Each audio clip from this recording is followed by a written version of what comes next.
From the top rope to your collection, this collecting the 1, 2, 3 presented by Cardboard Dugout. I am your host, Moon 3PO, and this is my tag team partner with our Monday night recording, a star loaded episode here. A lot of card talk, a lot of wrestling talk. But before we get into it, Bro Pio, how you doing? I'm doing pretty good. I'm tremendously locked in right now. We've got a lot of stuff going on. Got some good wrestling cards. See Cactus Jack coming out this Friday. So yeah, I'm excited. A lot of stuff going on. Yes, a lot of stuff going on. I feel like I've been on this content lore the last month, 3 weeks or so. Every day, I feel like there's something coming out in the wrestling card hobby space, which is good. It gives me something to do, it gives me something new to do. I know I was talking about a couple of weeks ago or last couple of pods ago. I was talking about I'm making the same video over and over, like, oh, we got Sync Your Cactus Jack. We don't have anything. Now we finally got things to talk about. We got breakers, we got price points, we got cases. Obviously, we could talk about all that. We kind of talked about it last episode. We can dive into more detail. We have an official checklist. We still don't have odds, but I'm pretty sure by the time I record this video, there will be odds out, which I'll have another YouTube video out. So make sure you do check out that video here. This pod will probably be out on Wednesday. Video will probably be out on Thursday before the release of Cactus Jack. So yeah, there's a lot coming out. Cactus Jack, Topps Finest. We're supposed to get the pre-order release date. Obviously, we'll talk about that a little bit later in the show, in the program. And then we still got wrestling this week. I feel like it's always where it takes a couple of weeks off and then it just starts balls rolling again. We did have some, minor PLEs, minor events here. We had AAA. If you're into that, which we did both still watch, but obviously we didn't record a pod. We had Heat Wave. That was at time I was recording, on a Monday. That was yesterday. That was a fine match. If you're an AEW fan, we had Forbidden Door yesterday as well. TNA had, I believe, I'm not too sure what TNA had Saturday I think TNA had something in between. I don't recall, but I know they had some sort of event. So yeah, there's been a lot of wrestling, but this Sunday we do got Clash in Paris, which we will be previewing the card. Now I know you kind of hinted it here a little bit here when we're just talking shop here before we went on air. What's the overall tone of the card right now? We do got 5 matches so far that is announced. It can't change on Friday.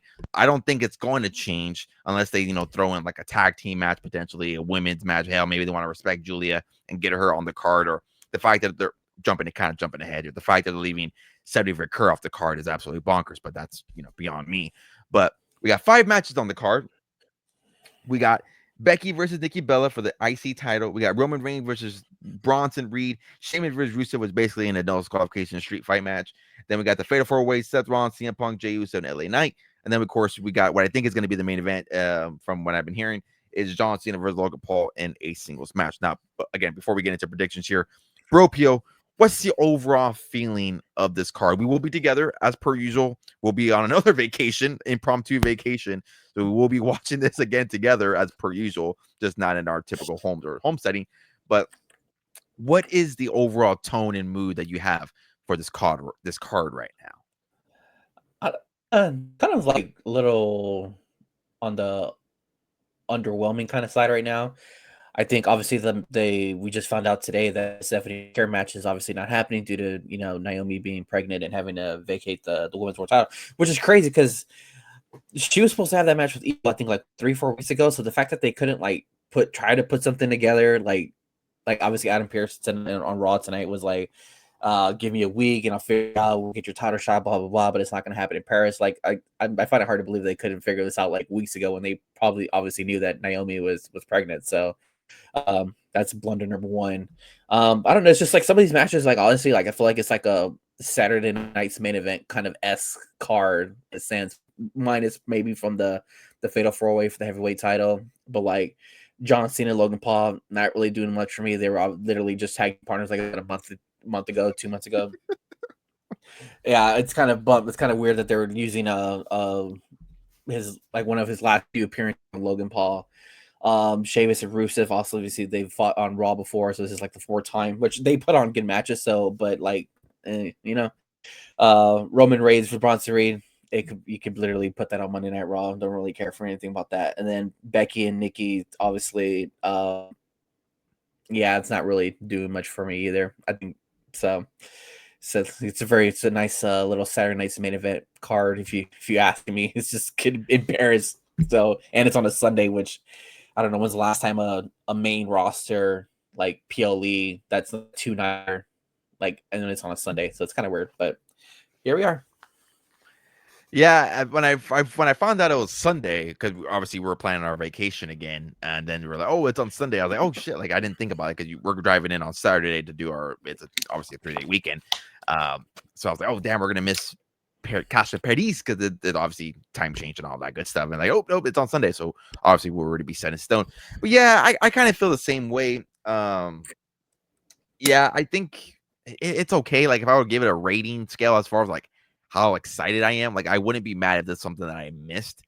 Obviously we're gonna watch it live, so it's just one of those things where I just think the build hasn't really been there, which I think we kind of said that for a lot of half of these PLEs that have came for I think or damn more than half of the year now, I should say, minus from a few, but yeah, I think match quality wise, they're going to be fine. I think they'll, do well. Like you mentioned, the Fatal 4-Way, even though the build to the John Cena and Logan Paul hasn't really been there for me as well. Even though last Friday was a little bit better, the promo kind of got the juices flowing a little bit there as well. I think obviously Logan Paul, as much as people like to hate him and things like that, there's no denying the in-ring talent. So I'm pretty sure him and Cena will put on a banger, things like that. But let's dive into some quick predictions here. Again, 5 matches on the card. I basically here, I think they're very predictable, so I don't think there'll be much disagreement on these. But let's start off here with the women's IC title match, which again, it is criminal that the IC title is once again on appeal and not, hating on Becky. She's done a tremendous job with this heel turn, tremendous job on elevating this title as much as possible. But the fact that once again that Julia is just saved off her backstage segments and this new faction that they're forming with Kiana James, which I do like. I do like the faction with Kiana James. I do like what they're kind of building towards that, as a mouthpiece in a way. But the fact that when's the last time she's wrestled? Like when she beat Selena Vega for the belt? Is that the last time she's wrestled? Well, no, because didn't they have a match? The what? Didn't they have a rematch?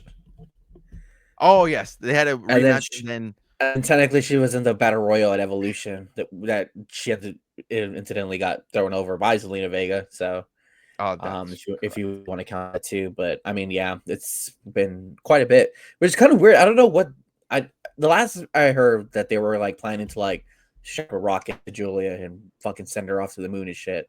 And the next thing you know, she goes missing for a while, and then she reappeared with Kiana James. And it's just I don't know what they're doing with that.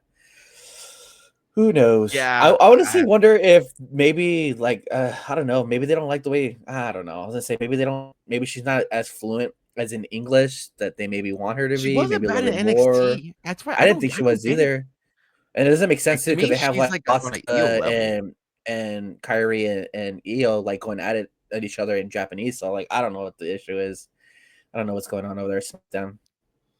Yeah, I would say like she's not the same level as Io when it comes to like speaking and promo wise. Even Carrie or Kari as well, and Asuka, it's not bad. Like obviously they didn't give a mouthpiece to Stephanie for Kerr. Obviously the two talent different on two levels of talent there. But yeah, I don't know. It doesn't make any sense to me. But yeah, again, you guys know I've been a big Julia fan, have some of her cards as well. So as much for my PC to increase in value, would also love to see her on WWE programming more. I've followed some of her Stardom stuff, her New Japan stuff. So yeah, it's pretty criminal what they're doing to her right now.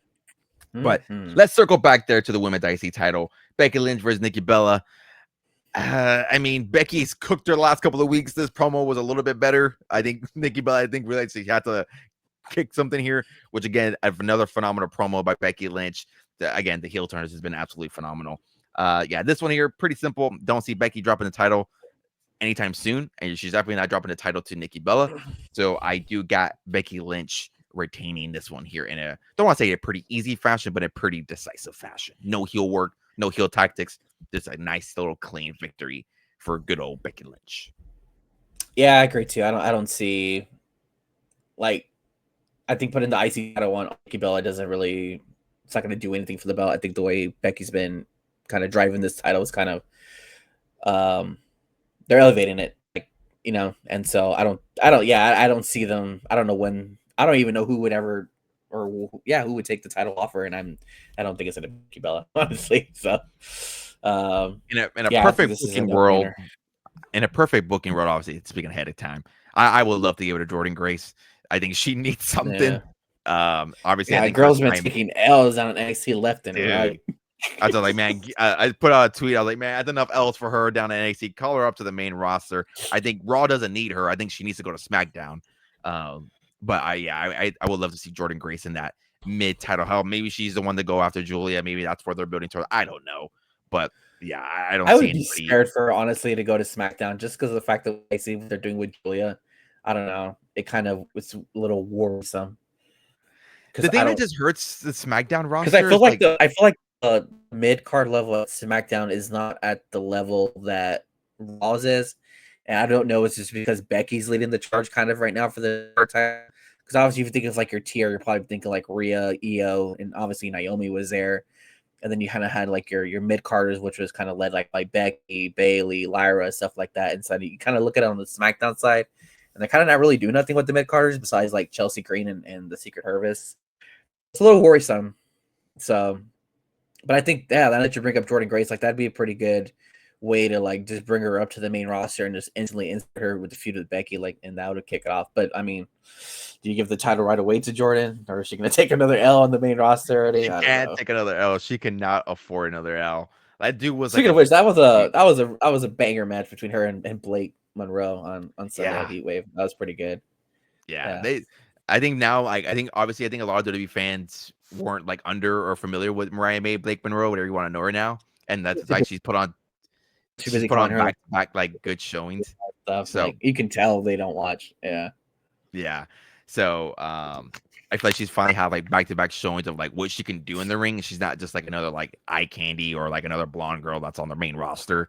Like she can actually wrestle. And if you actually go back further deeper, like she's like been on the indies, she's done this, she's done that. So she's done a lot. So yeah, that was another great match there. and her entrance Again, is like on point. I love her entrance. can we They talk do about it this? so Have we talked good. about the theme song? Have we talked about the theme song yet? Yeah, Dude, that's I don't a think we. fucking 10 out of 10. I think we have. Yeah. That's a 10 out of 10. Def Rebel misses 9 times out of 10. That one time they don't miss, it's that one right there. That, Yeah, they did get one. dude, that is a 10 out of 10 certified banger. On the Spotify playlist, made a funny little TikTok. I've never seen the movie, but I think it's from what's the hell that movie called with I think it's Christian Psycho. Is it Bale? Psycho Killer? I think no. Is it Psycho American Killer? Psycho? American Psycho. Yeah, American with Psycho, Christian yeah. Bale. Christian Bale. Christian Bale, and he's walking with the Yeah. headphones. I made a TikTok of like, Yeah. walking to work. Kind of popped off a little bit. But that's literally me every day. Dude, that song is I will play it on here, but I'll probably get freaking demonetized. But yeah, that song is a certified banger. Which also Becky Lynch also has another certified banger as well. The Wonder Years. Shout out to the Wonder Years. That's the years.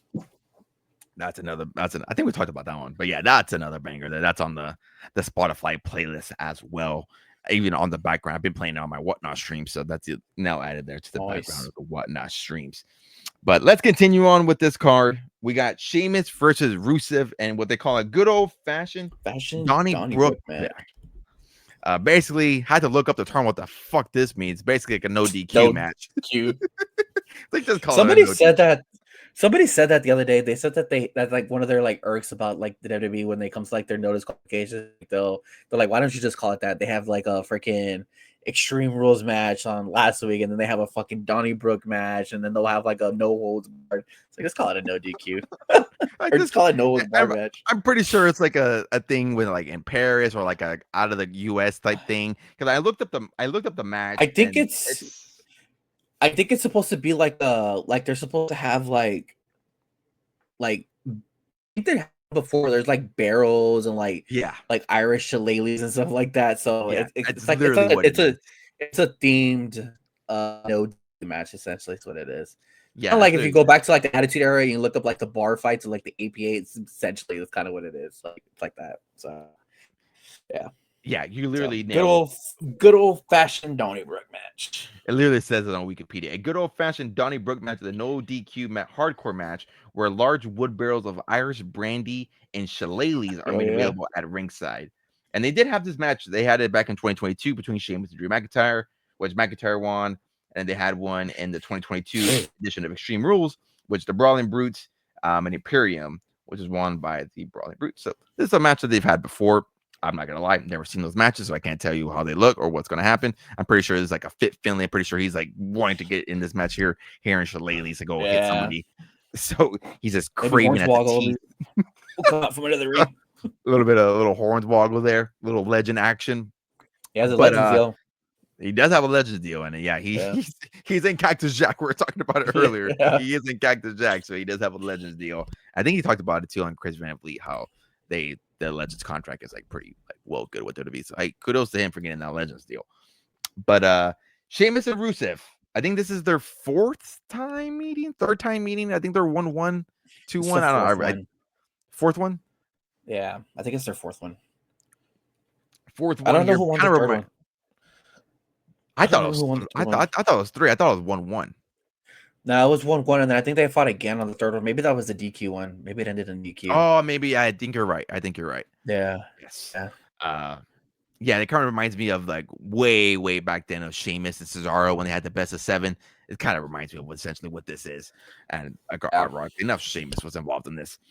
This one here, I do have Rusev taking this one. I don't think you're gonna have, as much as I do love Sheamus, and I can always say banger after banger after banger. Dude doesn't miss as far as the quality of matches. I think Rusev is the one that would benefit the most from this win. Kind of in that same thing, kind of like hinted in the promo today. Like he came in, destroyed, American Alpha, hasn't really done much, kind of just been, doing this thing with Sheamus since he's came back post WrestleMania. So I think this will be a good way to propel him if that's to, eventually go back to the mid card, if that's, going for the IC title, or how maybe they want to promote him to the main title scene. Time will tell with that, or give him a higher program. Not saying Sheamus isn't a higher program, but give him with somebody, where he can build some longevity and build some credibility. But yeah, this one here, I do got Rusev taking this one. Yeah, me too. I think Sheamus is like also one of those guys that I know I've mentioned a couple times. There's just like some of these wrestlers that just can take a long like and not really affect them. And I think Sheamus is at that kind of level. Kind of like what you brought up, like Rusev's been back for, I would say, like half a year already, and kind of hasn't really done much. Beat the shit out of Akira Tozawa numerous of times. So yeah, him and Sheamus obviously they're really familiar with each other. Obviously, if you go back to their, obviously they brought it up that they were together in the League of Nations, which is low key, man, a big miss. That tag team, that group had potential, man. That was really good. I liked it. Yeah. Kind of maybe reminding me of the Un-Americans if you want to go back to like the ruthless Russian era. Anyways, that's a story for another time. But yeah, I think Rusev will probably benefit really from this win and kind of see, obviously put an end to this and kind of see where he goes. I don't know why, but I see him feuding with like LA Knights. I don't know why. Just kind of fits, like, LA Knights kind of like LA that program.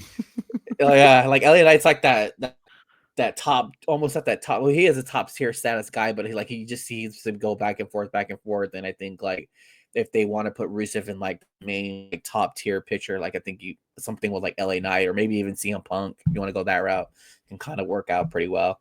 Or maybe even Jay. Obviously, you can obviously all the guys in the fucking fatal 4-way. But yeah, I'm gonna go with Rusev on this one too. Yeah, I just feel like a loss wouldn't do Rusev any type of justice, and I think it's not necessarily a must need win, but I think it's one of those where like he would definitely benefit much more than Sheamus, and like you mentioned, they're kind of nailing it there. Sheamus can kind of go off and do his own little thing again, put on great matches, great storytelling, whatever the case may be, and can still continue to put on a pretty good. I honestly think this one has like potential to probably like, if not be like one of the top matches, like maybe the top match, depending on how that 100% goes away. Like, so I think that's how their matches are. So yeah, this would be one I think you'd want to put a little star by to make sure you don't miss, because yeah, these guys are going to probably tear it up all over the arena. Yeah, 100%. Yeah, I agree. I honestly wouldn't be surprised if this is something that kind of like opens up the card, like get the crowd hot, get some weapons involved, some ladies, some wood barrels, open up the card with that, kind of get the crowd. It's gonna be a hot crowd there in Petty's. So regardless, there it's gonna be a hot crowd, but yeah, kind of get the crowd rolling on that one a little bit. Let's let him into a singles match here between Roman Reigns and Bronson Reed, the Tribal Chief versus the Tribal Thief. The fact today that he once again he beat up Roman Reigns instead of going for a tsunami or keep beating him up again. Going for The his fact that fucking he shoes. another third pair of shoes. Almost had it. Uh, Almost had him. But yeah, that's been whoever again. I think I said the last pod or two pods or how long it's been now. Like whoever came up with the idea of the tribal thief and taking the shoes and the Shula Fala, absolutely phenomenal, absolute gold, 10 out of 10. It's been probably one of the better moments here out of that faction, and because some the faction here like sometimes with Rollins and Braun Breaker, it sometimes hits and sometimes doesn't. I don't know what it is right now with it. I don't know. I don't know what it is. It has its moments sometimes where I'm just like, oh, like I'm kind of ready at that point where I'm like, and like I used to it already. Like we saw 100 times with the Judgment Day, other factions where they're kind of opening the show, ending the show. But I don't know what it is right now. Where I'm just like here we go again. Like we're doing the same shit over and over and over. So it is what it is, though. But yeah, that's been one of the brighter spots here in that feud and program. This one here, again, pretty simple. I have the Tribal Chief winning this one here. I don't think you're gonna have Roman Reigns drop any match soon. That's not involved, clean or to like a multi-man match like we saw triple threats or whatever, or some type of special thing, but a match. So the fact that it's just a clean singles match here, no stipulation, anything like that, find it very hard to see Roman Reigns losing, even if there is like a run-in with Braun Breaker or things like that. Don't see him again losing this one here. So yes, I do got Roman Reigns taking this one here and potentially getting back his shoes potentially. Yeah, I'm gonna go with Roman on this one. I do probably see like a interference from Braun Breaker and potentially like that being the next feud. I think they had hinted at, or we all thought that they were going towards it. I thought it was going to be like Braun Breaker here at Clash of Paris.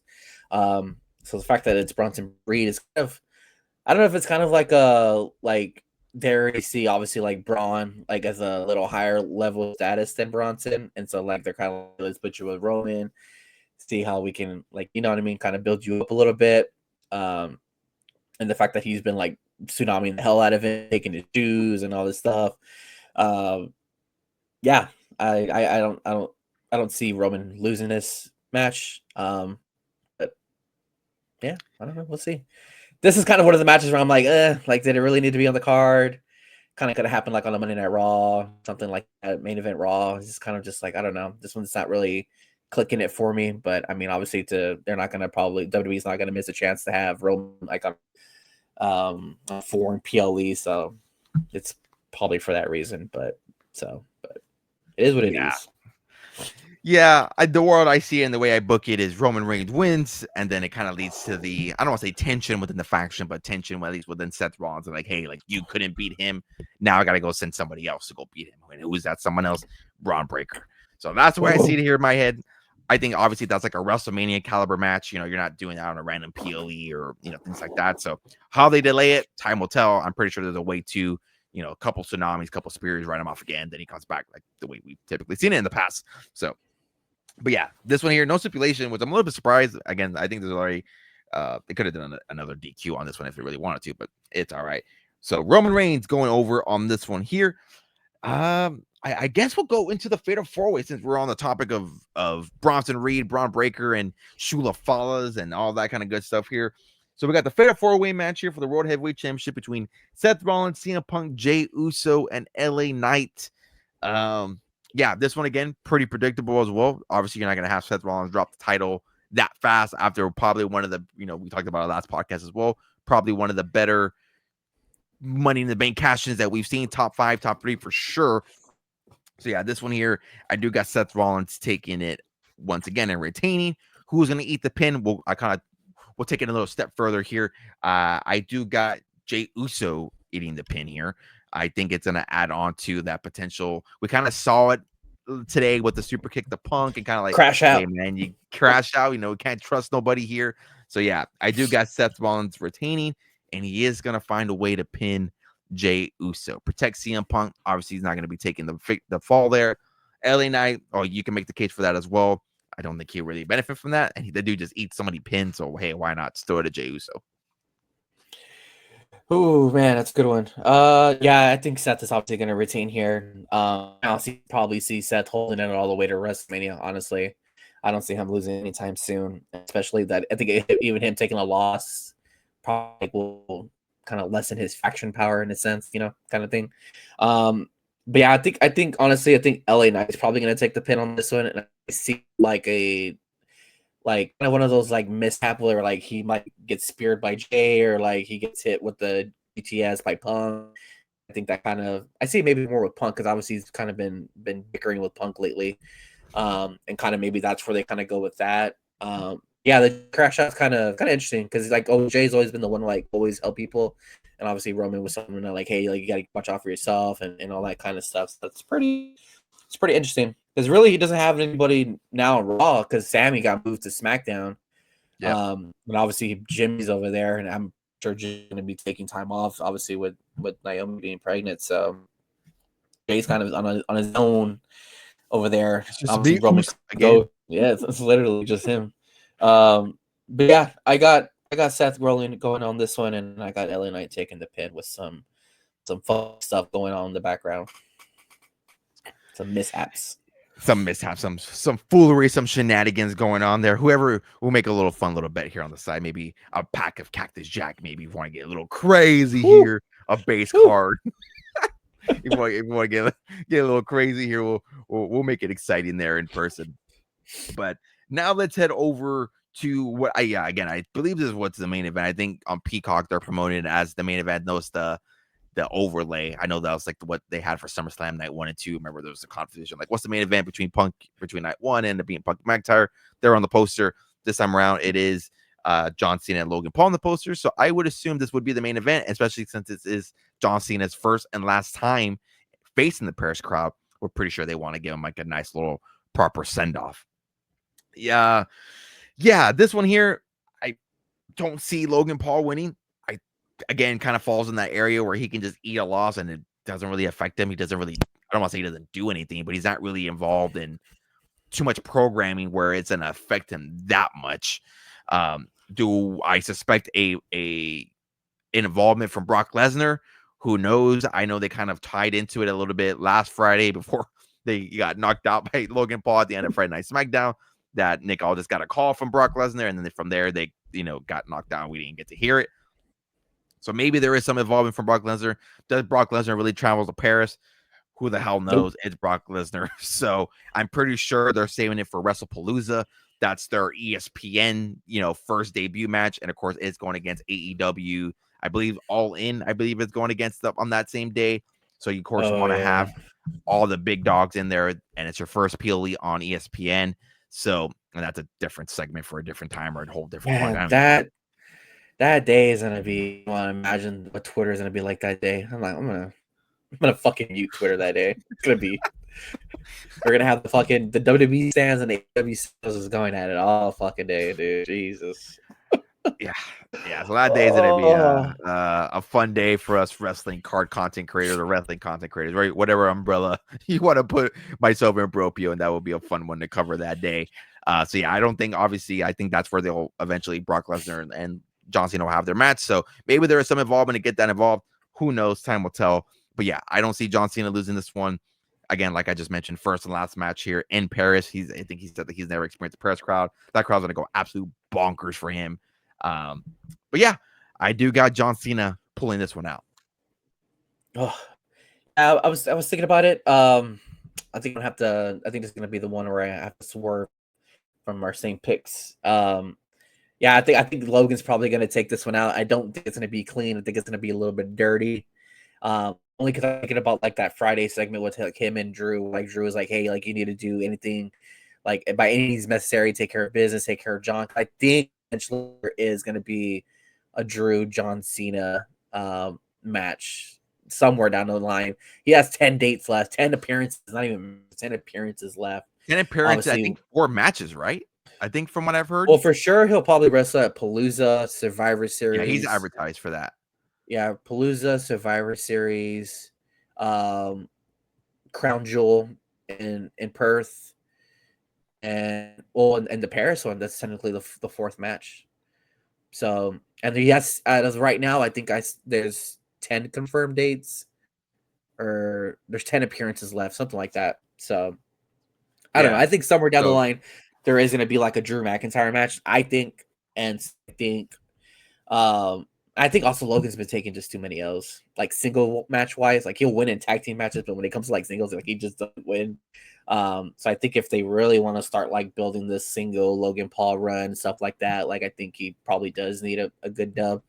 And I think John Cena is really at the point where it's like, all right, let's start working on like the future guys for the WWE and who they want and kind of build on that, because obviously he's already closed up chapters with all his older rivalries. So I think it's time to like kind of build, minus from Brock Lesnar, obviously, but I don't think they probably knew Brock Lesnar was going to be back. But it's kind of trying to start building to those newer stuff. So, which I have a kind of little hot take for John Cena, maybe like I'll say a final thought, but it's kind of like a bold John Cena prediction take, and kind of started thinking about it because when he mentioned it on Friday, so I'll save it for my final thought. But anyways, yeah. Anyway, I got. We're gonna go on for 30 more minutes. You got me intrigued now. I might as well throw it now. All right, I guess I can. So you know how like on Friday he was like he was naming like all the people like he wanted to wrestle and blah blah blah. Yeah.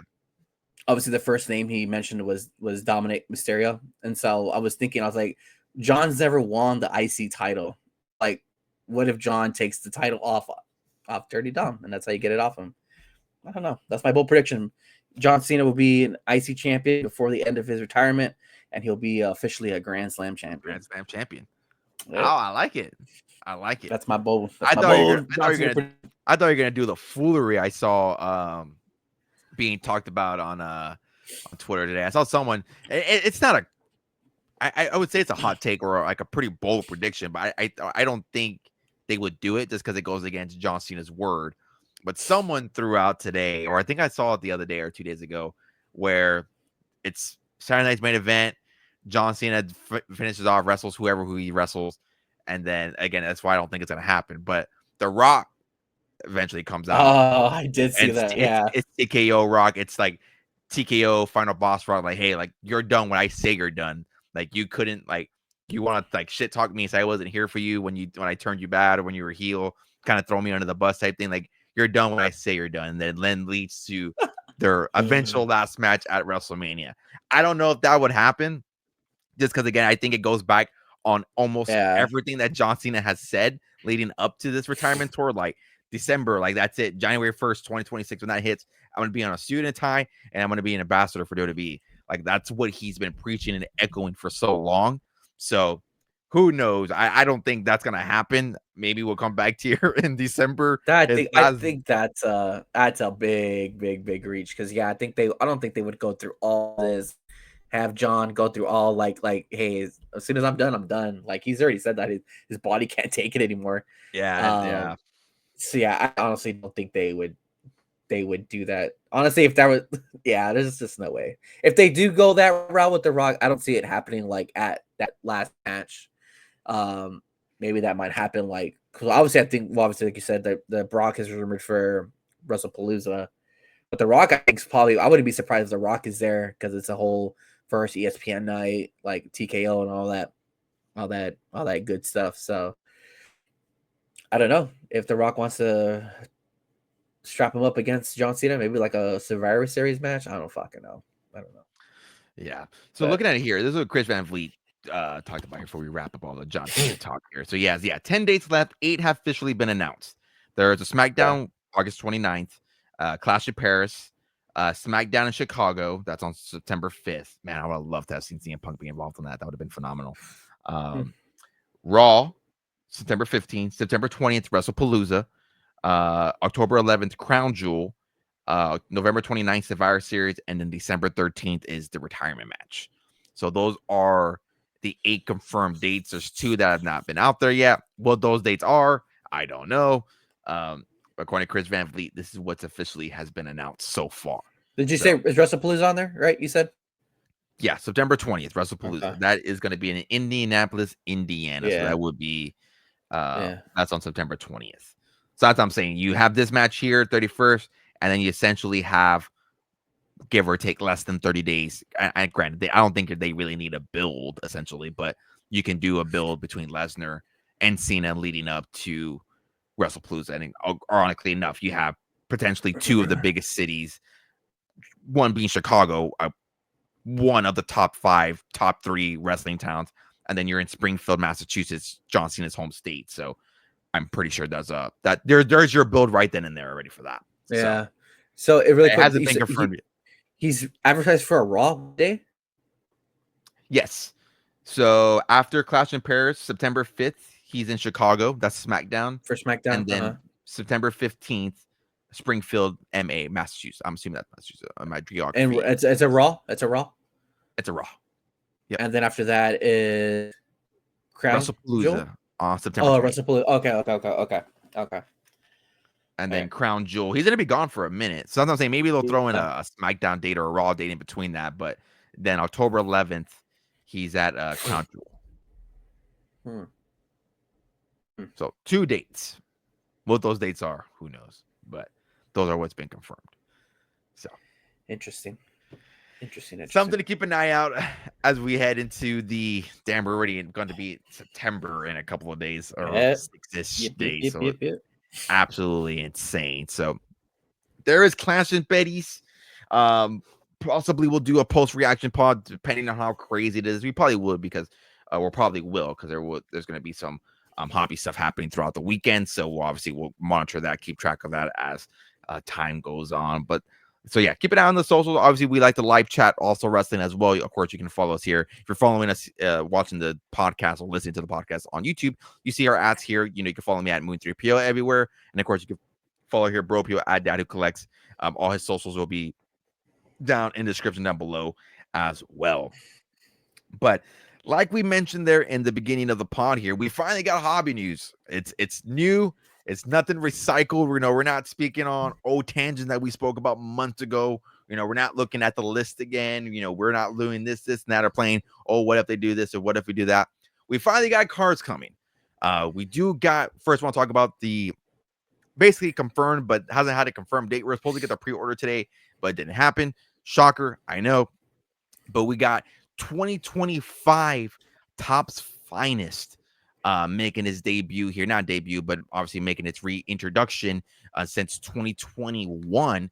And there are some great looking cards already right off the bat. Obviously going away from the Chrome-esque. Finest is one of my favorite sets to rip and to buy singles for. Obviously, we come from the baseball realm, or we came from the baseball realm when it came to the hobby side. So the fact that this lineage of Finest is carrying over to Topps WWE once again, very, very exciting. They're following the same format of the common, uncommon, rares, and then the die cuts, which if you guys want a fuller detail on those videos, you guys can go check out my TikToks, go check out YouTube. I do a full breakdown of those and what those difference gets. It can, as you're ripping packs or buying into breaks, you can tell from the naked eye that maybe you're missing some cards. So, obviously a rare CM Punk card is going to go more for than a common CM Punk card. So make sure you are keeping an eye out for that when you are ripping. But there's a lot of great inserts that are coming here that we got some sneak peeks of. We got Showstopper, the Timinators, Finishers, which that looks like a die cut here. And on the Topps Ripped article, they show like a die cut of CM Punk giving the GTS a Dirty Dom. Then we have the Turn, which is chronically legendary heel turn that shocked audiences. So I'm pretty curious to see if we get like a John Cena card. I think that would be pretty sick. We haven't had that in a card format, minus from the Topps now. So that's going to be pretty cool to see. And then we have a full segment capturing unforgettable on-air WWE moments. And then I know we're kind of talking about it earlier. We have the case hit Chase Dark Energy, which they showed one of The Undertaker. Double exposure, a striking new look that merges portrait photography with the superstar's persona or nickname.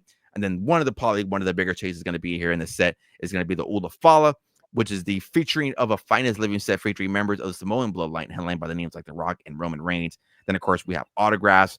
Looks like they're going to be on card as well. We have the Finest Master autographs and Finest Moment signatures. So there's a lot coming to the set. And from the previews that we've seen, it looks like a phenomenal set. Logan Paul is also confirmed in this set as well. I believe they showed one of his cards here earlier in the Topps Ripped article. So he's making his debut to a full-pledged, release set. Obviously, once again, he had his Topps now. It is going to have the rookie card badge. So if you're into rookie card badges, you're into all that kind of good stuff, especially when it comes to wrestling. I know that can kind of be kind of foreign. And we'll talk about that a little bit later with a different superstar in another set. But, yeah, Topps Finest.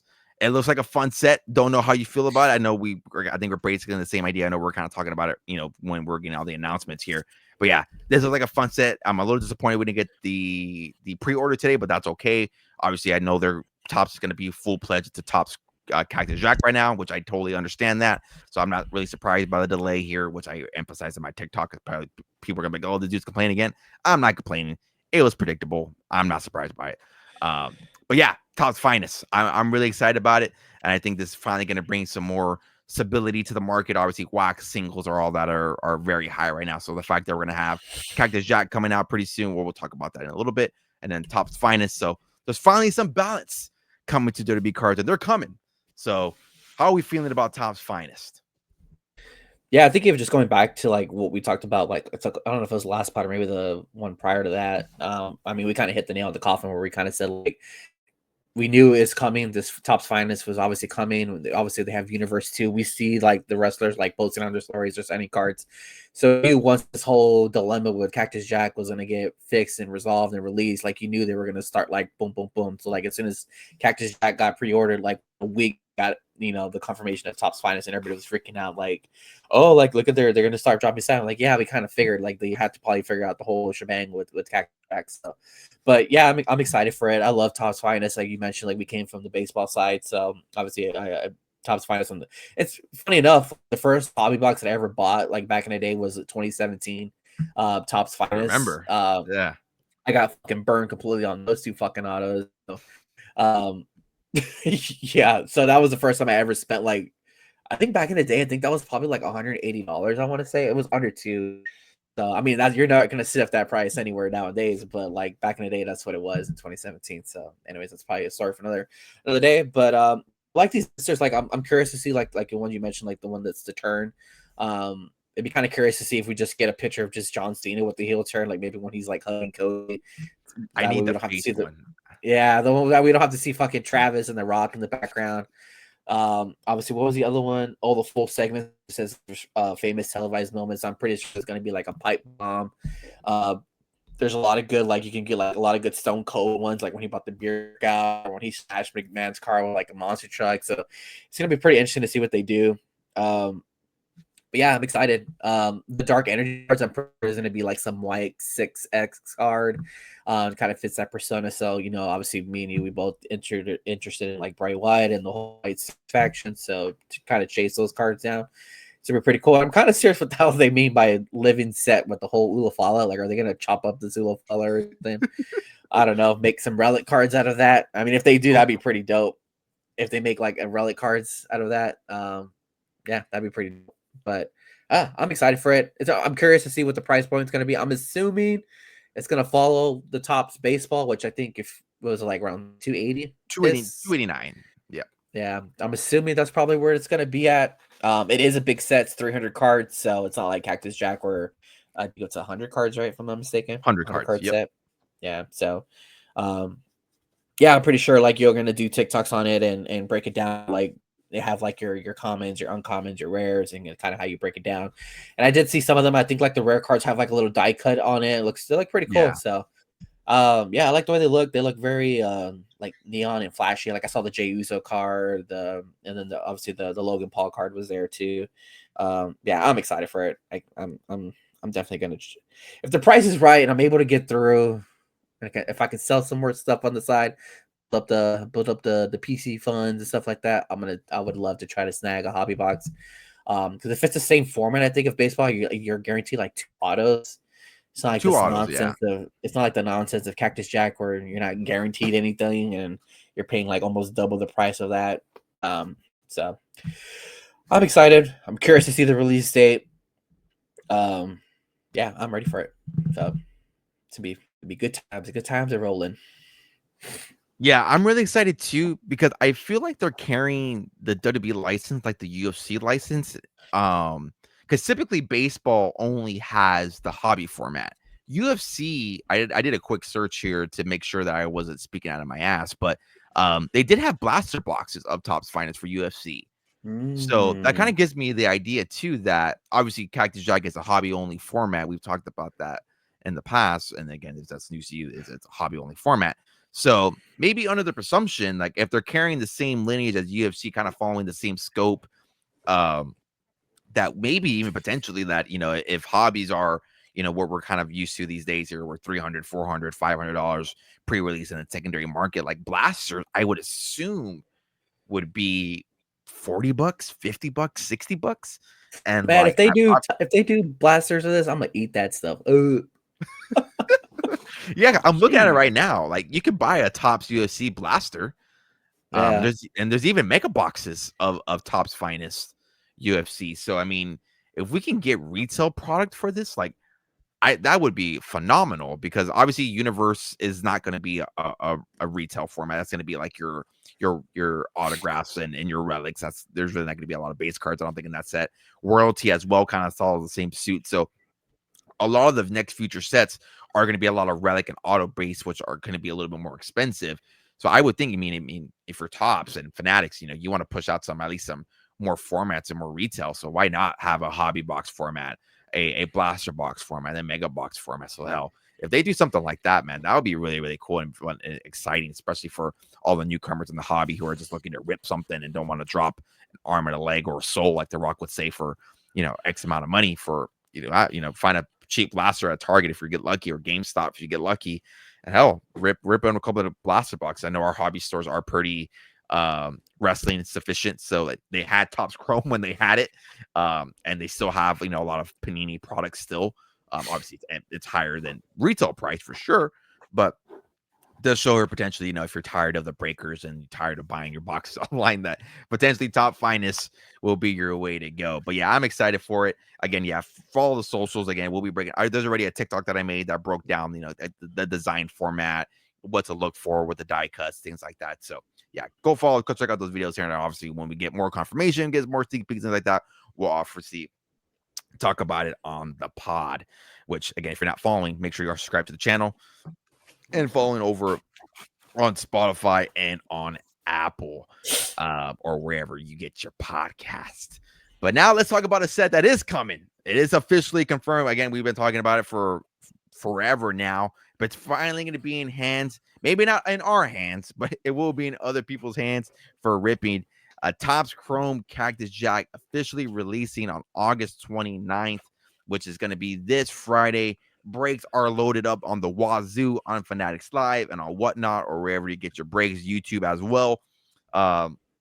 So kind of want to talk about it here. I'm gonna have a full video breakdown of it here, and there's gonna be another video on my YouTube channel that will go into potentially a little bit more detail, or kind of be echoing a lot of the same things that we're gonna be echoing here on the podcast. So again, if you want to go check that video out, feel free to check out the video. But yeah, what's the overall excitement for Cactus Jack? I know, again, we've talked about it before. It's finally here. Where's your excitement level when it comes to Cactus Jack, as far as of overall product, what we know about it, what we're expected to see, and just what you're seeing right now on the interwebs of what we call the wrestling card hobby? What's your excitement level at for Topps Chrome Cactus Jack? I don't know if I want to say like I'm over it already, because I'm just like, we've been talking about it for like so long, and then it like it disappeared. They have no word what happened to it, and then like all of a sudden it comes back, and then when they brought it back, there was no price, and then like a couple days later, like you saw the price, and we're like, damn, like that's crazy. Like we saw the price, and then so I kind of already like, all right, if that's what Top is charging, like I don't even want to imagine what the secondary market is going to charge. So I think at that point I was kind of just like I'm just over it, kind of just ready to like, I'm excited to just like watch it finally get ripped, and we can just be done with this Cactus Jack nonsense.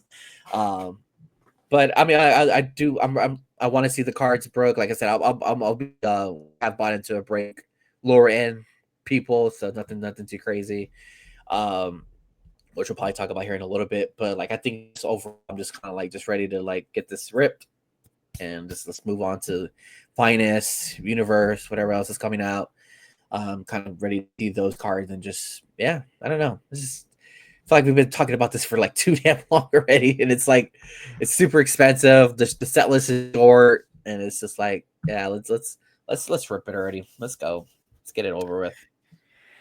Yeah, I would say I'm in the same boat. I'm just excited to see it now, because I obviously when Topps Chrome came out, like we weren't doing this as much. I wasn't fully into the wrestling content creation side. So, the fact that, we finally have a full set under our belt where, I could talk about it more. We can see what prices are starting. I'm excited to see what people pay for singles once they do hit markets. I'm excited to see that.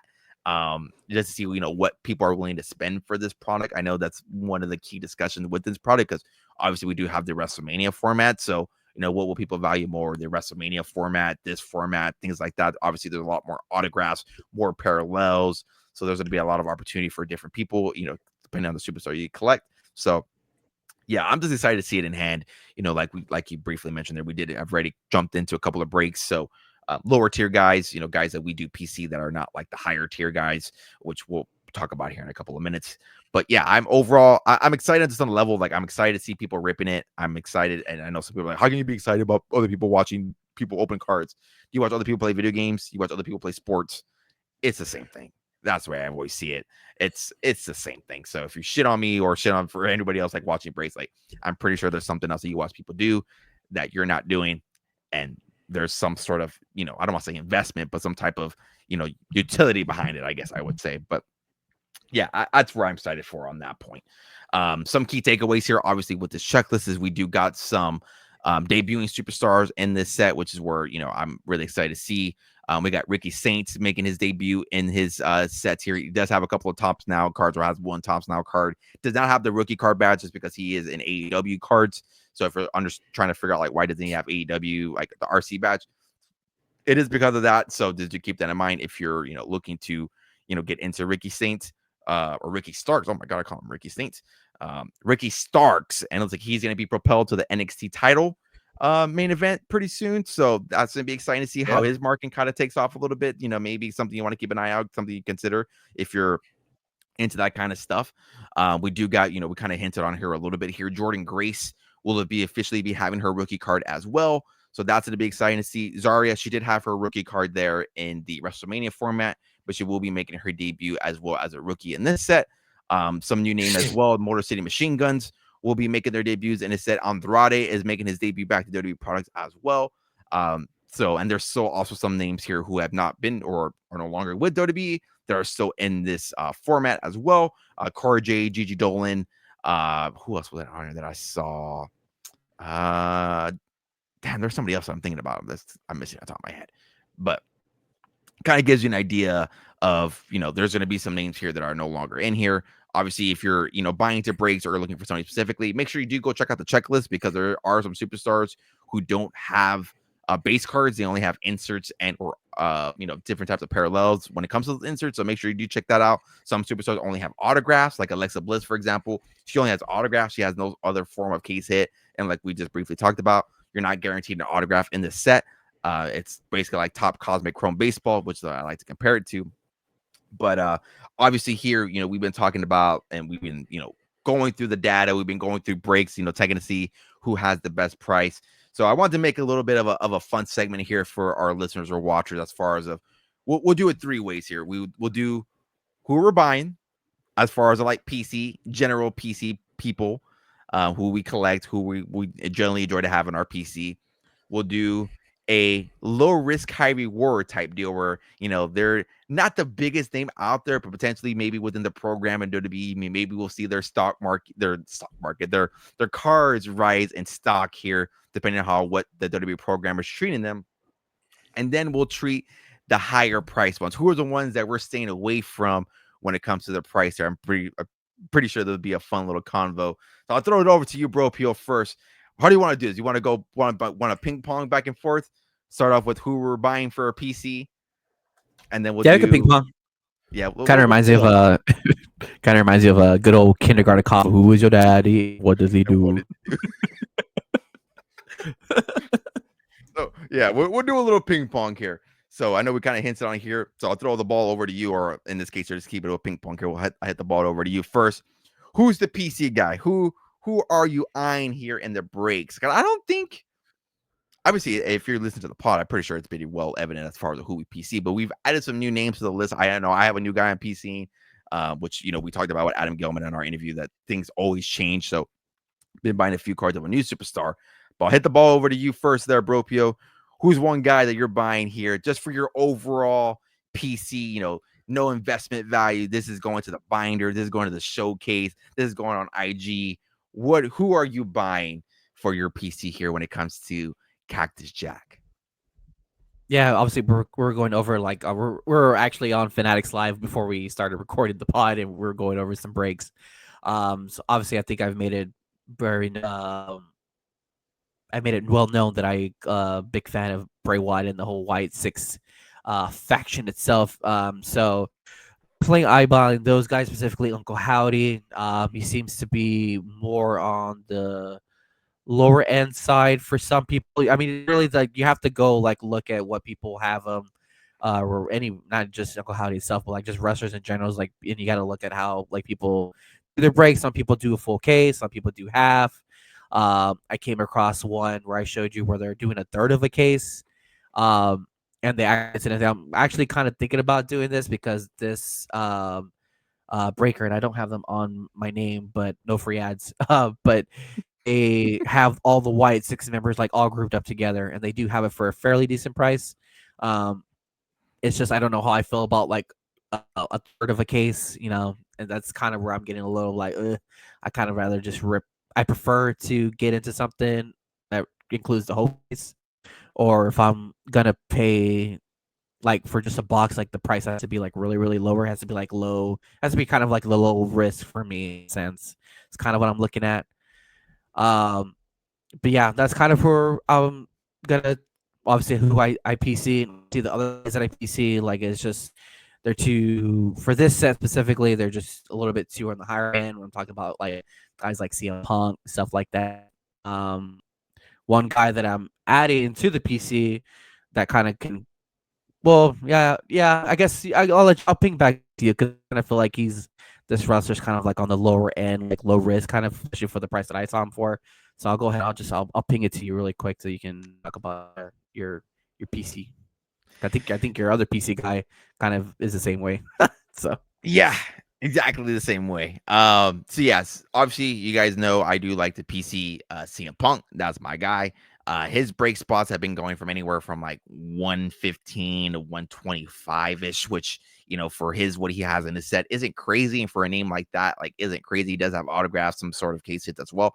So it's something I am still considering as well, but it's again a little bit on the higher side. And of course, now that I'm doing whatnot and stuff like that, now obviously I have to be a little bit strategic of what funds are coming into the business in quotation marks here. So all of the money that I would buy on breaks in the past now goes towards supporting the whatnot singles, and obviously I want to get some singles for Cactus Jack here so I can have him on the whatnot stream. I think that'd be pretty cool to have some new fresh cards here on the set. So, and I don't know what was the ticking moment that I started like, man, like I should start like buying this certain wrestler's card. I don't know what the moment was. Usually there's like a moment that I remember that I'm like, oh man, I should start like buying more of this wrestler or like seeing this and that.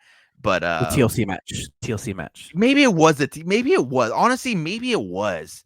Or just like the consistent and bangers. if you also go back and like watch a lot of the old black and gold NXT, Yeah, that's what like it was. like if you go and watch all his matches with like you're gonna he's an easy guy to PC, and then yeah, can't go wrong with him. Yeah. So just reveal it here. A guy that I've been adding to my PC has been Johnny Wrestling, Johnny Gargano. I have been adding on to the PC recently. If you guys see behind me here, I have an on-card auto from I think 2017. Out of 99, picked that up for like $8. So relatively cheap, relatively inexpensive compared to CM Punk. So I was like, man, like I'm gonna start adding some Johnny Gargano stuff. He was a big part of, when I got back into wrestling, like around like the 2015, 2016, 2017 era when I started getting back into wrestling. He was one of those guys that I gravitated towards. Obviously, I'm a big fan of indie wrestling and like the smaller tier wrestlers as well, like the Bryan Danielsons, Daniel Bryan, where you want to call him, the Adam Coles, Johnny Gargano. So, and I actually rewatched the takeover match that you had with your guy that you've been buying here. So that was a phenomenal match here. And yeah, the stuff that he's doing with the tag team stuff right now with DIY, the Wyatt Six, even the stuff that he did. I've been on a lore watching some of the stuff that he did with the Way, with Indy Hartwell and Dexter Loomis. That's been fun to watch. Yeah. Austin Theory. So it's been fun to watch that on Netflix. With my Have you seen the wedding yet? Have you got to the wedding yet? Yeah, the wedding. Yeah, The wedding. Dexter Loomis finally phenomenal. Yeah, That everybody's is like, phenomenal. So yeah, I've been watching a lot of that recently. And then like just from like I think what it comes to important to like PC and like when people always ask me like, oh, like who do I collect or who do I PC? It's always like a superstar or somebody like I don't want to see like you. I don't want to say you see yourself in, but somebody that you can relate to. And obviously, if you go and like look at Johnny Gargano stuff, like he's a big like Marvel fan, DC fan, Star Wars fan. You know, him and his wife do the midnight premieres. That his wife being Candice LeRae, like that's what me and my wife do. So it was like real easy. I was like, man, I don't know why I've never thought of like buying a lot of his cards before. So yeah, he's been fun to add to my PC.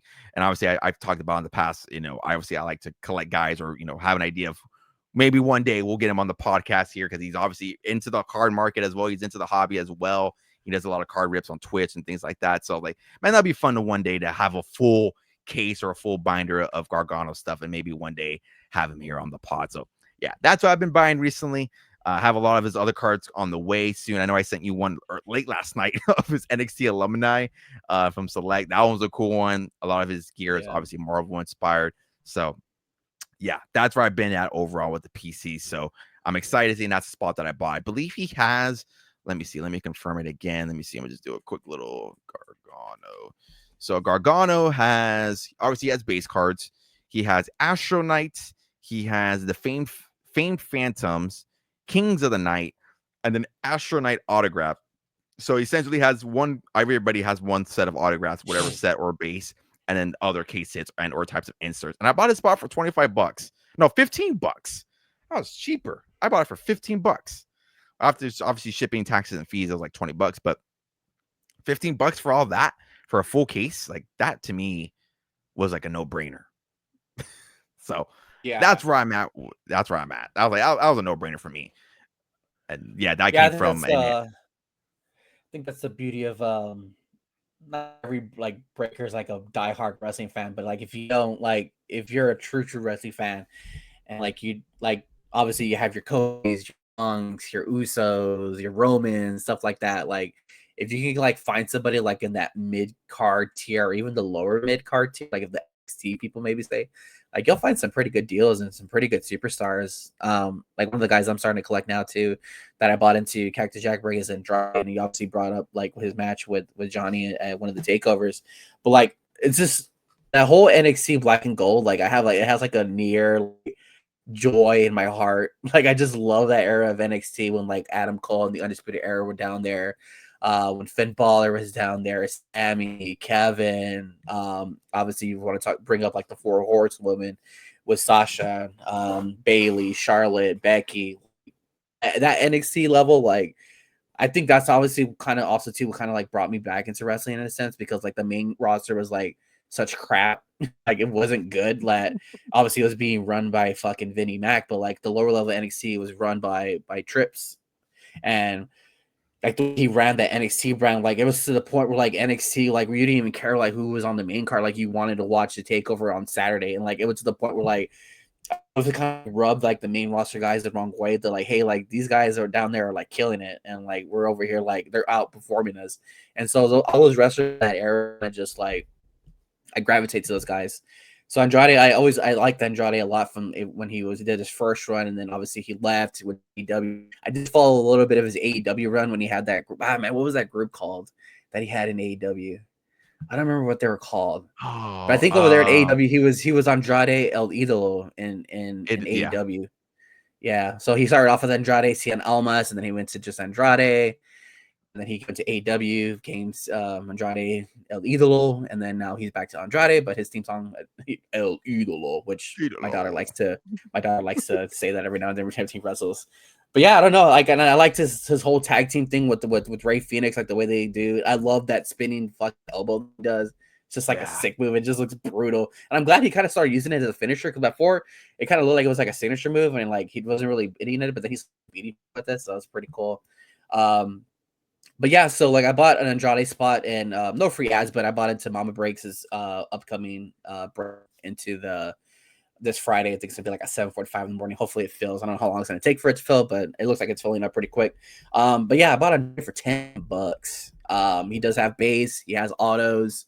I think he has a auto, and I believe he has an insert. I don't know which one. I think it's the What insert is it? Let me see Let me if I can see. find it real quick. Or maybe you Andrade. can Say find it. It might be quick. Andrade has base cards, famed phantoms, and then the famed phantom autographs. Yeah, there you go. So I mean, I bought into a whole case. That's 12 boxes, right? 12 boxes. 12 Yeah, boxes. Yep. yeah. So I feel like for $10, take a shot on the guy who, that I'm a fan of. Has a couple of chances at a regular base cards, have a chance at an auto, stuff like that. I mean, whoever pulls autos out of this is going to be lucky as hell. It's going to be very hard to pull an auto from this. So I'm not going in there expecting an auto, but I mean, if I'll take what I can. But for $10, you can't go wrong with that. But yeah, that's where I'm at with that. Yeah, and if I'm ever so lucky, I believe. Let me see if I can find it really quick. I know Also just Johnny picked up Gargano I just picked up posted. right now on eBay his Andrade's gold sapphire refractor, the 50, $12. Damn, that's not a bad deal at all. Yeah. So Let me see. yeah, I'm slowly just picking up stuff like that.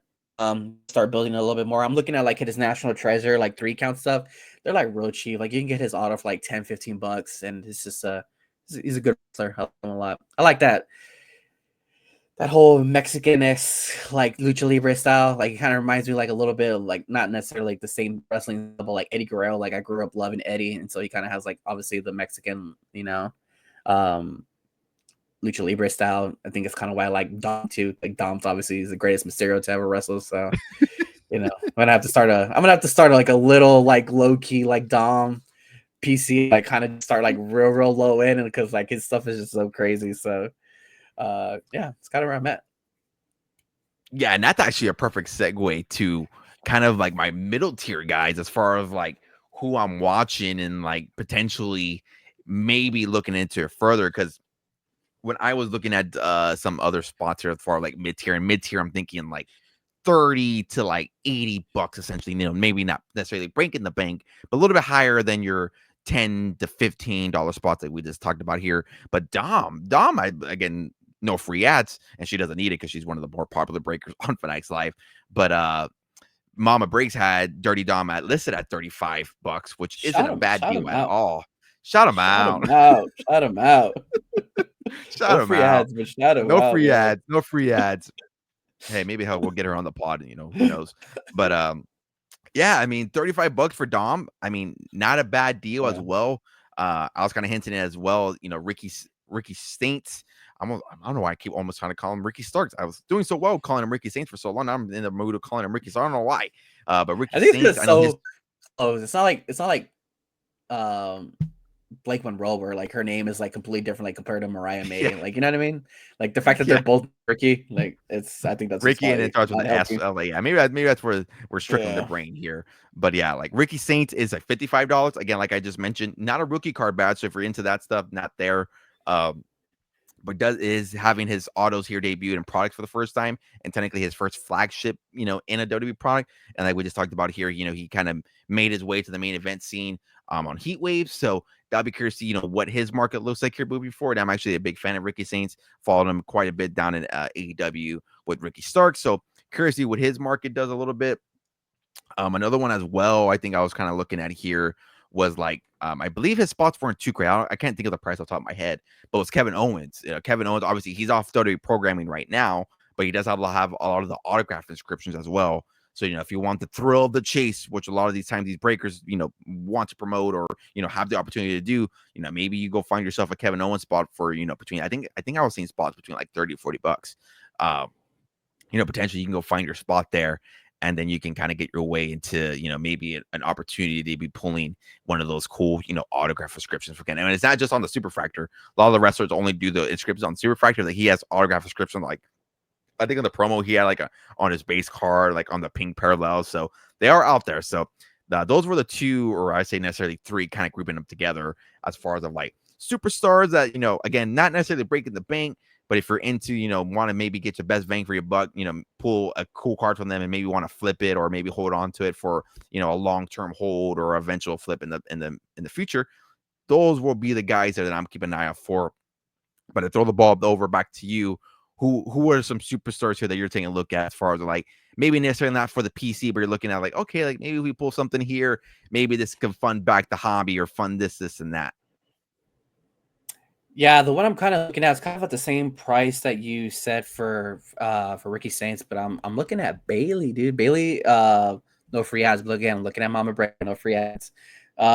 She has Bailey at 55, if I'm not mistaken. Let me go back and look real quick. Bailey. Yeah, she has Bailey at 55. Bailey does have autos in this one too. I think it's the Astro Knight, if I'm not mistaken. Yeah, she has two. She has base cards, Astro Knights, yeah. Trans Technicians, and then Astro Knights autographs. Yeah, so I mean that's quite a bit. And for 55, for somebody for like Bailey again, just getting completely disrespected. She's treated like the evil stepchild out of the four horsewomen when it comes to like Becky, Mercedes, and Charlotte. But I don't know. I've seen her promos. I'm really excited. We've been a big fan of Bailey, but the promos and like the backstage stuff she's doing right now, like that stuff has me really, really excited. Like if it's this split persona type thing that they're gonna go into when she kind of goes back on TV, like I don't know, kind of seeing a Hugger Bailey. I know we're talking about the NXT era, like seeing Hugger Bailey again. I'll kind of mark out a little bit, not gonna lie. Yeah, I think I would too, dude. Although she said that they destroyed her the little balloons, I'm pretty sure they can get them back. But what I heard, I think she said it on with this group. Actually, they're done right now. They gave fucking Cody smoke instead of Spyro at one of the SmackDown. I was like, oh come on, guys, what are we doing here? Yeah, I think she said on Chris Van Vliet's pod. I think it was WrestleMania. I think they said that they when they cut him up, like I think they got rid of him, or maybe they're at archives. Who knows? But yeah, for Bailey for like $55, like you can't really go wrong with that. It's a little bit more on the pricier side. I don't really PC Bailey that much. I do PC like I do have some of her cards. Just I like to PC like the Damage Control girls, so like Bailey, Dakota, the Kabuki Warriors, stuff like that. So I do have like a lot of their lower end cards, nothing crazy. So I do have a couple Bailey cards. So yeah, I mean, I'll be cool cards to look at. Like just compared, like I was mentioning, like the other four horsewomen, like Charlotte Flair goes for $95. Like let me see what Becky went for because I don't have it. Becky went for 75. Taken by our guy. Taken by our guy Adam, yeah. So and like to see Bailey and at 55, obviously you can see like the big, I mean, a $24, $30, $40 price difference. I mean, she's at that. I think she's at that level of the same as them. So, yeah, I feel like that'd be a nice one to keep a on. Yeah, I haven't thought about Bailey. That's a nice little one there. Funny that we keep referencing Mama Breaks there. And that whole break, like I don't want to call myself an influencer because I'm not, but like the social content creators, it's all of us. It's me, it's Babyface Breaks, it's you, it's Adam Gelman, it's Wookie Cards. Like we're all in there. So shout them out, man. Shout them out. Shout them all out. Wookie Cards, Adam Gelman, Babyface Breaks, myself, Dad Who Collects, like we're all in there. So I was going down the list earlier in the morning. I'm like, it's kind of funny that we're all like in that one same break and in the other cases as well. So yeah, Friday is gonna be it's gonna be fun. Obviously, we're gonna be watching live. We're gonna be in the chat, so it's gonna be fun seeing them there. And I wanted to mention that because obviously we keep referencing her break and other breaks, so it's gonna be funny, kind of just being in there with everybody there. Really quickly too, I was talking about like the old NXT, like the golden era. Finn Balor, $35. I don't know if he exactly has this set, but I mean for Finn, $35, not bad. Not bad at all. Yeah, Finn. Yeah, I think I seen him other lower too, like 2025. And obviously, stuff with the Judgment Day and stuff like that. I know he had his little run with the little Demonito type thing. So I don't know. Maybe there's a little bit of increase in his stuff as well. I know another guy kind of threw in there as well. Kind of worth talking off chat with Ludwig Kaiser. Obviously, no El Grande Americano themed stuff, but he's at $15. He has inserts and autos as well. So maybe there's something there as well. So hey, I again want to preface, not financial advice. I'm not telling you to go out and buy these spots here, but hey, maybe something you want to look at here as breaks move forward here with Cactus Jack. And then last one here, we'll talk about it here. Last but not least, the high spots one. This one might be controversial. I don't think it is, but I'm gonna say it. As far as of like high price spots where like we see the price and like not only is the price turned away, but I just don't see where I don't want to say that you make your money back, but like to me, like their market right now is just incredibly too hot. Where like if you're buying to the spots that potentially like you're it's gonna be tough for you to make that money back. But for me, it's Stephanie Verker. Uh, I love Stephanie Verker. I have 3 of her cards. I have her Cactus Jack base as well. I have a few of her Topps Now stuff. But so a lot of her breaks have been ranging from her spots have been ranging from $200 to $500. And like to me right now, her market is just so hot right now. Where like obviously we're talking about guys who are lower that can get. I don't want to say they're gonna get to that spot, but can get a little bit higher. I just don't know exactly how much higher she can go. That's just my personal opinion, and obviously, everybody's gonna be entitled to their own thing. But yeah, I would think for me right now, it is 70 for Kerr. She again, I've been seeing her for as low as like 205, as high as like 595, 600, and that to me is just crazy. Not just the price point alone, but yeah, I think it's a little bit tough for to pull something of her. Obviously, her base card not gonna go for that much. So if you pull a case and it's just full of base cards, maybe an insert or parallel or whatever the case may be, might be a little bit tough to get your money back on that one if that's what your intentions are with breaks. So yeah, for me here, I'm gonna go with Stephanie Kerr. Again, love Stephanie Kerr, phenomenal wrestler. Her card market is high for incredibly good reasons, but to me, I just think it's in a spot where like, yeah, that's just I can't. If I had that type of money, I couldn't fathom spending that much. Yeah. For me, it's kind of the way I'd like to think about it, and obviously it's gonna vary by breakers. I think that's like one of the things we have to like kind of like preference is like what Stephanie costs in this break is probably not gonna cost in this break. It just depends on the breaker, style, how they have it broken up. Some people have it like by wrestler, some people are grouping people together. So it just all depends on how you view it. So I kind of also like to take like where the wrestlers kind of like the way you do, like what Steph, how you mentioned with Stephanie. Like I like to kind of think like where the wrestlers at currently right now. And so for me, currently at this moment, it's Stephanie's counterparty, Julia.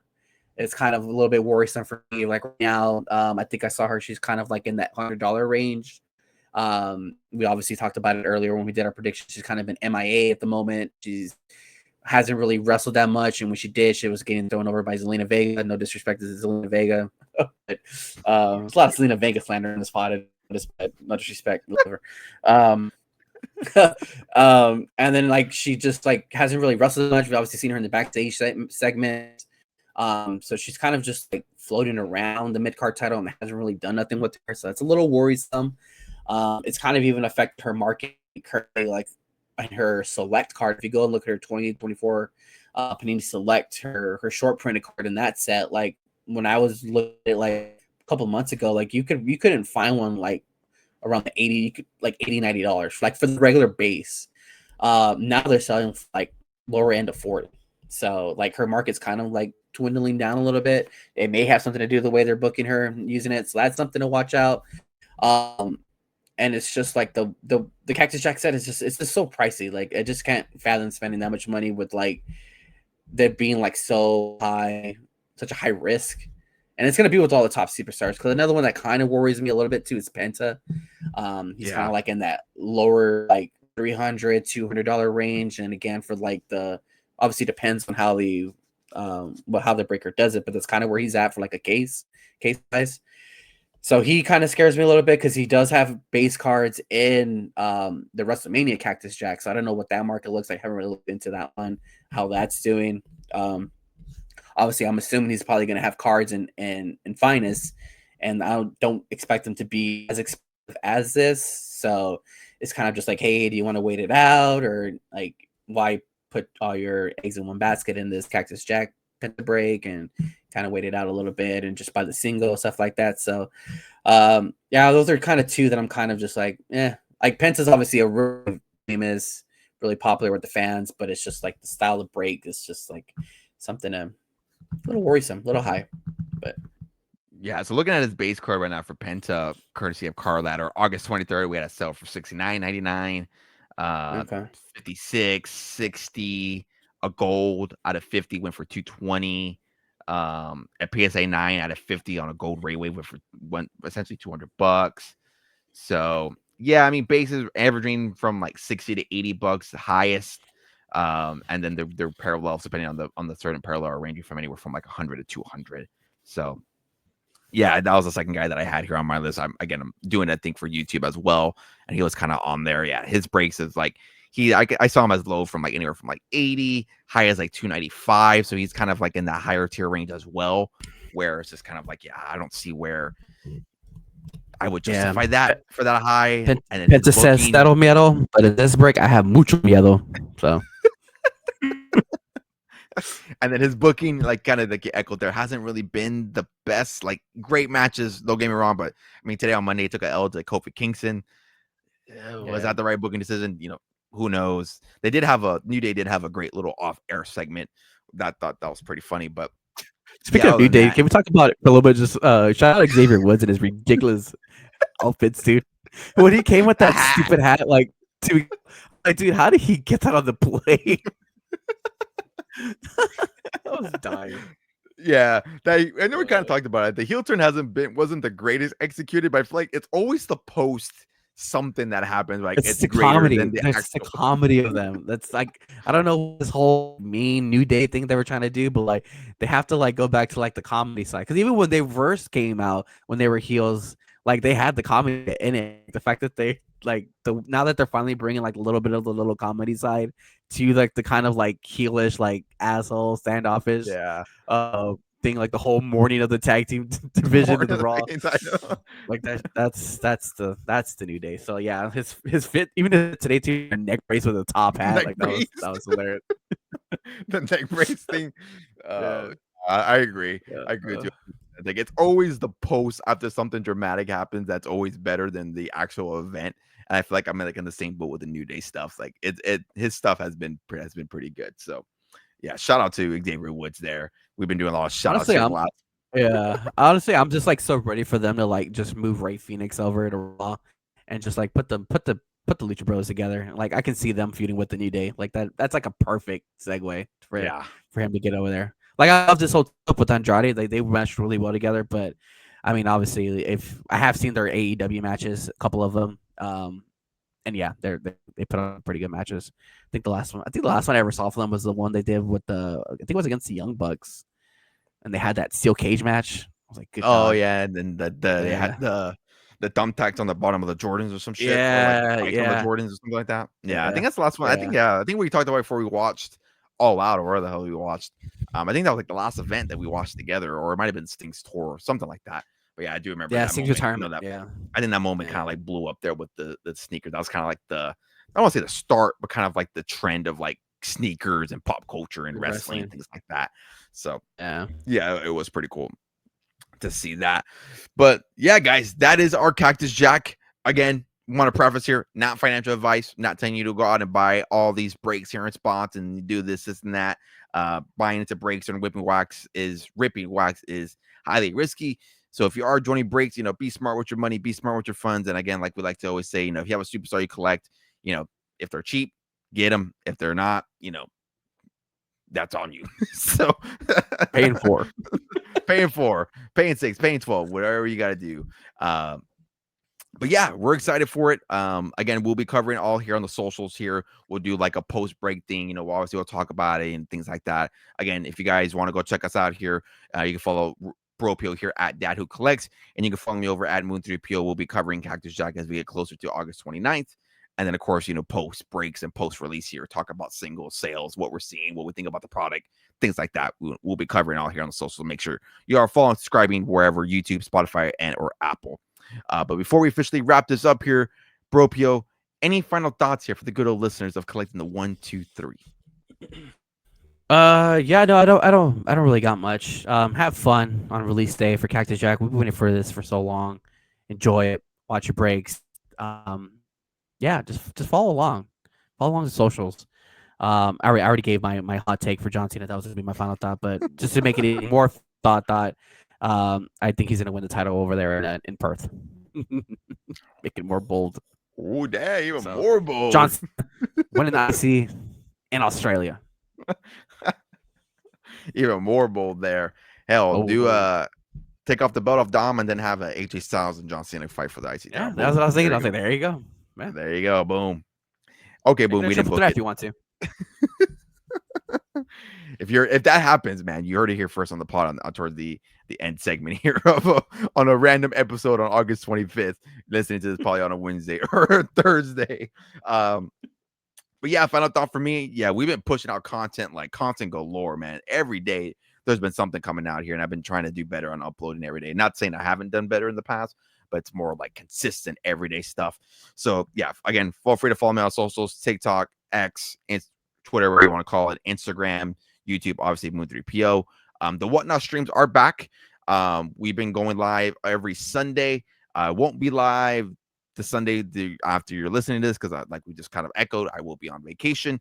We'll be going to a card show the day before, so we'll be getting some cards in so we can, obviously fill up that break. We'll do a show in the middle of the week once we're back. Kind of do maybe a Friday watch party, Thursday night watch party. Who knows? But we will be back. We've been back on Whatnot here, so we will be back to our regular programming every Sunday and or every Friday. So again, make sure y'all follow me over at Whatnot at Moon3PO. If you haven't joined Whatnot yet, go check out the link in the bios where you're listening. If you never joined Whatnot, join with that link. You get $15 off of credit. You go spend it on my streams, or you can go spend that somewhere else, wherever you may like. But that's all we have. Again, thank you for listening, watching, wherever you're tuning in, and we will see y'all on the next one.